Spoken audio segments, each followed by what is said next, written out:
విజయ్ దేవరకొండ, రష్మిక మందన వివాహంపై చాలా కాలంగా ఊహాగానాలు చక్కర్లు కొడుతున్నాయి. ఈ జంట తమ పెళ్లి గురించి అధికార ప్రకటన చేయనప్పటికీ ఈ నెల 26న తేదీన రాజస్థాన్లోని ఉదయపూర్లో వారి పెళ్లి జరగనున్నట్లు తెలుస్తుంది.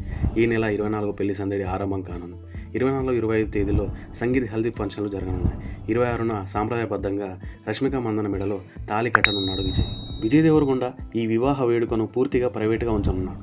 తమ ప్రైవసీకి ఎటువంటి భంగాన్ని కలిగించకుండా ఉండడంతో పాటు దీన్ని వాణిజ్యపరంగా మార్చడానికి కాబోయే దంపతులిద్దరూ ఎంత మాత్రం సుముఖంగా లేరని, ఇది వ్యక్తిగత వేడుకగానే ఉండాలని విజయ్ దేవరకొండ, రష్మిక మందన కోరుకున్నట్లు సన్నిహితులు చెబుతున్నారు. వారి పెళ్లికి సెలబ్రిటీలు, అతిథులు కూడా పెద్దగా ఉండబోరని అన్నారు. ఈ వెడ్డింగ్కు సంబంధించిన ఏ ఒక్క ఫోటో కానీ, వీడియోలు కానీ బయటికి రాకుండా చర్యలు తీసుకున్నారు. దీనికోసం నో ఫోన్ పాలసీని అమలు చేయనున్నారు. ఫోన్లను తీసుకురావడానికి అనుమతిస్తే ఫోటోలు, వీడియోలు సోషల్ మీడియాలో కుప్పలు తెప్పలుగా పోస్ట్ అవుతాయని, అది తమ ప్రైవసీకి భంగం కలిగిస్తుందని విజయ్, రష్మిక భావిస్తున్నారు. పెళ్లికి వచ్చే వాళ్ళు తమ వెంట ఫోన్లను తీసుకురాకూడదని కోరుకున్నారు. ఈ పెళ్లికి సినీ ప్రముఖులు, సహచరులు ఎవరూ ఆహ్వానించలేదు. కుటుంబ సభ్యులు, సన్నిహితులకు మాత్రమే ప్రవేశం ఉంటుంది. విజయ్, రష్మిక స్నేహితులకు లేఖలు కూడా రాశారు. గిఫ్టులను తీసుకురావద్దని, ఆశీస్సులు మాత్రమే అందజేయాలని కోరారు. మార్చి 4న హైదరాబాద్లో రిసెప్షన్ ఏర్పాటు చేయనున్నారు.